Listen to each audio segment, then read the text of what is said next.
Assalamualaikum warahmatullahi wabarakatuh. Selamat pagi anak-anakku, siswa kelas 6 sekolah dasar. Pagi ini kita akan belajar tentang tema 1, selamatkan makhluk hidup ya. Tentang tema 1, selamatkan makhluk hidup. Untuk subtema 1 ya, untuk subtema 1. Yaitu tumbuhan sahabatku. Oke. Anak-anakku yang berbahagia, teriring doa dari Pak Guru, semoga anak-anakku semua dalam keadaan sehat dan tentunya semangat belajar. Meskipun pandemi, kita harus tidak boleh putus asa atau tidak semangat dalam belajar. Untuk mengawali pembelajaran pagi ini, marilah kita mulai dengan berdoa bersama. Berdoa dipersilakan.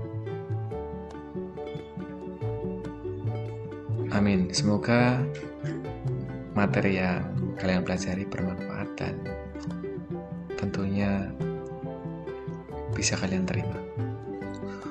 Oke, materi tentang pembelajaran 1, tema 1, subtema 1. Yaitu yang pertama, nanti kita akan coba explore tentang pengertian teks laporan hasil pengamatan ya anak-anak. Jadi teks laporan adalah teks yang berisi informasi berdasarkan pengamatan yang sudah dilakukan. Oke ya.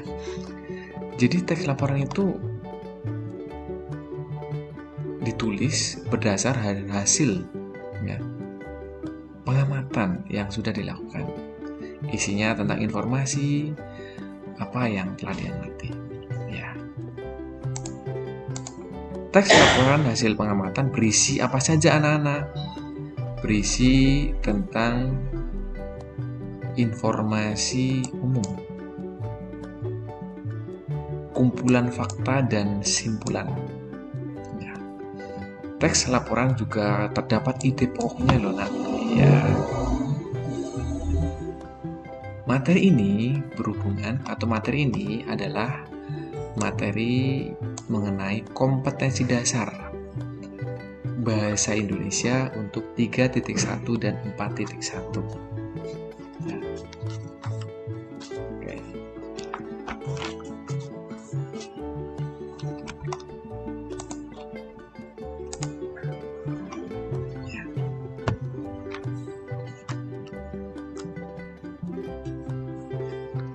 Ciri-ciri dari teks laporan itu biasanya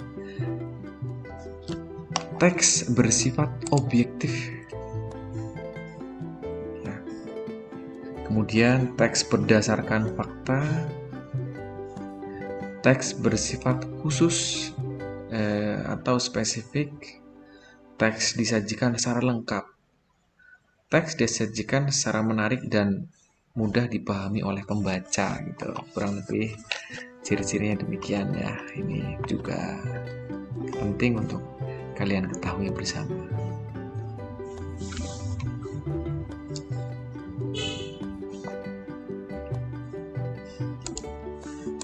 Kemudian Pak Guru ada teks bacaan. Ini ada gambar pohon ketela ya nak ya. Perhatikan contoh berikut ya.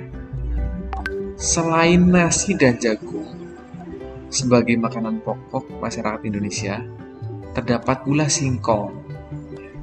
Singkong termasuk tanaman umbi-umbian. Pada tanaman singkong, bagian yang dijadikan makanan pokok adalah umbi akarnya. Ya, ini contoh teksnya nah. Ide pokok paragraf tersebut adalah singkong sebagai salah satu makanan pokok masyarakat Indonesia. Ya. ide pokoknya adalah singkong sebagai salah satu makanan pokok masyarakat Indonesia. Nah, ya itu. Ini ide pokoknya ya pada kalimat pertama ya. Oke. Ini merupakan salah satu teks bacaan di mana ada satu ide pokoknya. Oke. Kemudian berikutnya kita akan coba pahami mengenai materi dari pembelajaran 1 tentang perkembangbiakan tumbuhan secara generatif. Perkembangbiakan generatif adalah perkembangbiakan yang terjadi melalui peleburan sel kelamin jantan dan sel kelamin betina. Ya. Alat perkembangbiakan tumbuhan adalah bunga. Bunga memiliki benang sari, alat kelamin jantan. Ya. Jadi benang sari itu alat kelamin jantan dan butik adalah alat kelamin betinanya. Iya.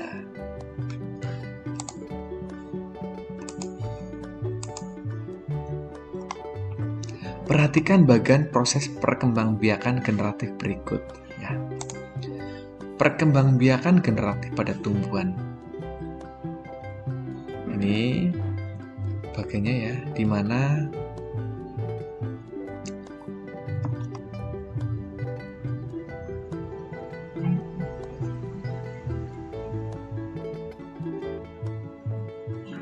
biji yang ditanam akan tumbuh menjadi tumbuhan ya. Ini tumbuh, biji yang ditanam ini tumbuh menjadi tumbuhan ya. Kemudian tumbuhan baru akan tumbuh menjadi tumbuhan dewasa. Tumbuhan dewasa berbunga dan menghasilkan biji kembali. Di dalam bunga terjadi peristiwa penyerbukan, yaitu serbuk sari jatuh ke kepala putik. Kemudian terjadi peristiwa pembuahan di dalam ini ya, yaitu serbuk sari sel kelamin jantan melebur dengan sel telur sel kelamin betina di dalam intinya ini, inti bunga. Pembuahan menghasilkan zigot ya. Zigot tumbuh menjadi embrio atau tunas tumbuhan di dalam biji. Kemudian biji berada di dalam buah. Biji di dalam buah akan bisa ditanam kembali menjadi tumbuhan baru, begitu seterusnya. Itu adalah proses perkembangbiakan generatif. Ya.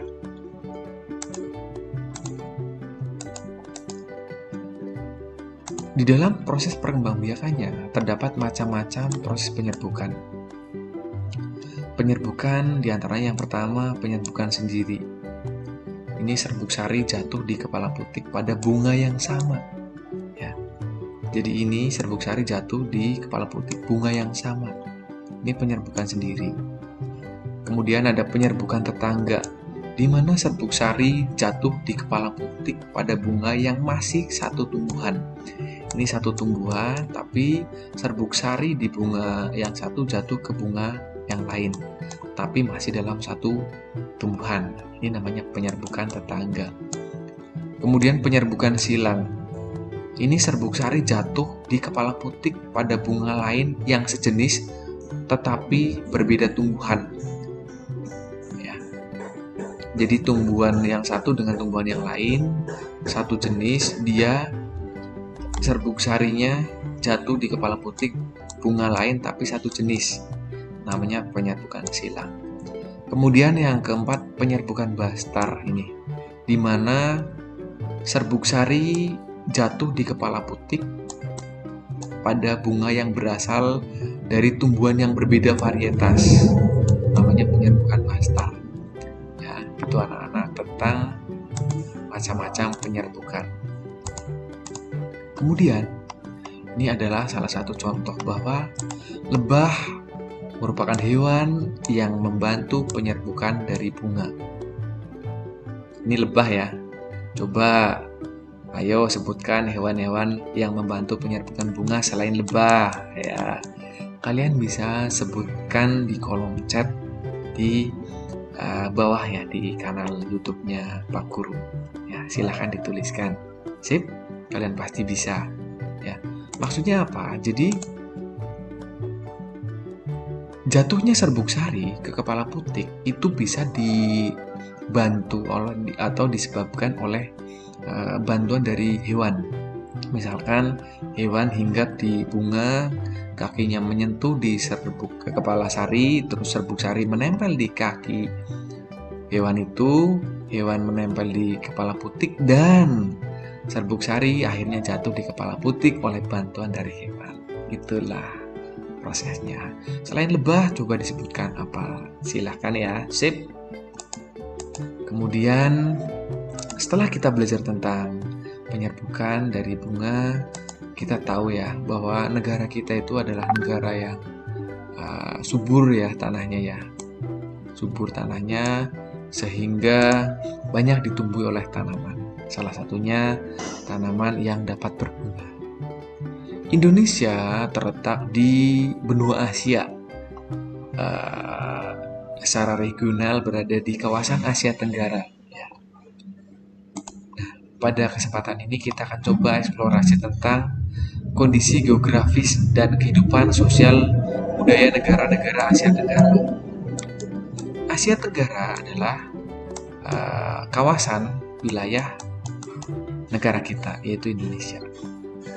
Asia Tenggara atau ASEAN ya. Negara-negara di Asia Tenggara umumnya memiliki kondisi geografis yang sama. Akan tetapi, kesamaan kondisi geografis tersebut tidak menjamin kehidupan sosial budayanya pun sama. Ini dia kalau di belahan bumi, benua ya, globe, belahan dunia itu Asia Tenggara itu ini, dan Indonesia adalah ini. Ya, oke. Jadi Asia Tenggara itu adalah bagian dari benua Asia, di mana Asia Tenggara berada di Asia bagian Tenggara. Asia Tenggara itu memiliki 10 negara anggota negaranya. Yang pertama ada Indonesia, ada Singapura, ada Malaysia, Kamboja, Vietnam, Myanmar, Thailand, Laos, Filipina, dan Brunei Darussalam. Ya. Asia Tenggara itu didirikan dulunya oleh 5 negara, yaitu Indonesia, Malaysia, Thailand, Singapura, Filipina, yang bergabung di tanggal 8 Agustus 1967 ya. Nah, itu merupakan negara pendirinya. Kemudian disambut tahun 84, tepatnya tanggal 7 Januari 1984, Brunei Darussalam bergabung. Tanggal 28 Juli 1995, Vietnam pun bergabung. Dilanjut Laos dan Myanmar bergabung pada tanggal 23 Juli 1997 dan Kamboja pada tanggal 30 April 1999. Ya. Letak geografis ASEAN ini, Asia Tenggara, ini di antara 2 benua, yaitu benua Asia dan Australia, serta di antara 2 samudra, yaitu Samudra Pasifik dan Samudra Hindia. Ya, itu letak geografisnya ini ya. 2 benua, Asia Australia, dan 2 samudra, Pasifik dan Hindia. Oke. Itu secara sekilas tentang kondisi geografis. Kemudian, coba anak-anak kalian pilih 2 negara yang kalian sukai dari negara-negara di Asia Tenggara. Contohnya ini Pak Guru menyajikan 2 negara berikut ya, yaitu Indonesia dan Malaysia. Nah, dari 2 negara ini 2 negara yang ada di layar, itu coba sebutkan persamaan dan perbedaan sosial budaya dari negara Indonesia dan Malaysia. Coba kalian tuliskan di kolom chat ya. Atau kalian juga bisa menyebutkan 2 negara yang paling kalian suka dan sebutkan persamaan dan perbedaannya. Ya. Tuh. Ya.